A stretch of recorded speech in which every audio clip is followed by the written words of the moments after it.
This video is a quick follow-up to a review that I just posted on the VANPO Torque Wrench. And sometimes I like to do follow-up videos just to answer some questions. So somebody posed a really good question asking if I had compared the VANPO to the Park in terms of setting the torque on a bolt and then seeing if one wrench was different than the other. Now, I was a little hesitant to do that in my review because you just don't know if the Park is more accurate than the VANPO. In this video, we're not really comparing it to a calibration tool. Now, when you get the VANPO, I didn't mention this in the review, but they do put a calibration certificate in with the wrench when you get it.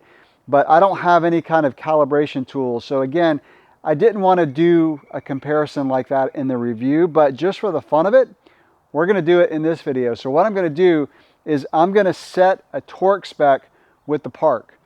I'm going to set a stem bolt to 5 Newton meters, and then I'm going to check it with the VANPO. Now, what should not happen is the bolt should not turn. I should hit the torque spec at 5 Newton meters without the bolt turning. If it turns, that means one is going to be different than the other. So we're going to set it with the Park first, and then we're going to do the VANPO to check it, and then we're going to go the other way. So I'm going to loosen the bolt, and I'm going to tighten it with the VANPO to 5 Newton meters and then check it with the Park. Now, one thing that I didn't mention in that review, and this is true of any torque wrench, but if you go past where you get the tone to tell you at the torque spec, you could over tighten the bolt. Now, you can do it with this one as well, but this is the kind that bends when you hit your torque spec. So you know when you hit it, and you hopefully know not to keep going, because you could over tighten it with this one too, right? I mean, you could just keep going, but this one, the wrench bends, and so you're a little bit less likely to keep going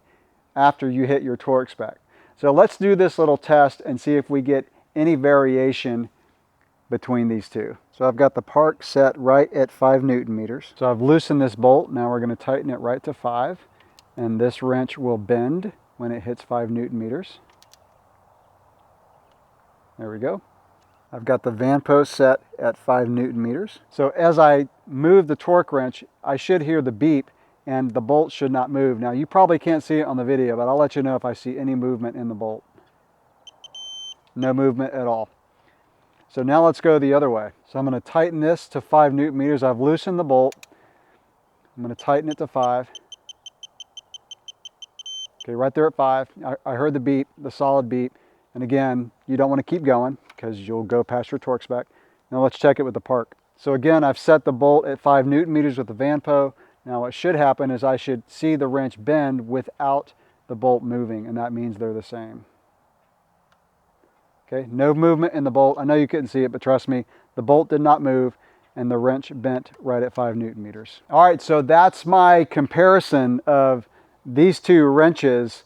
It's not totally scientific, but from what I did today, I can tell that both of these wrenches are calibrated pretty much equally. Now, don't worry, I'm not going to go out and replace all of my Park tools with brands that I've never heard of like VANPO, but I really like this thing. Like, I love the digital aspect of it. I love the fact that I don't have to reset it to 0. I didn't mention that in my review of it, but I don't have to reset it because when you power it on, it has a little line that goes across the screen, and I think what it's doing is it's self-calibrating when you turn it on. Kind of like my bike scale, right? Like, I've got a digital bike scale, and every time I turn it on, I make sure there's nothing hanging on it, and when I power it on, it calibrates to 0.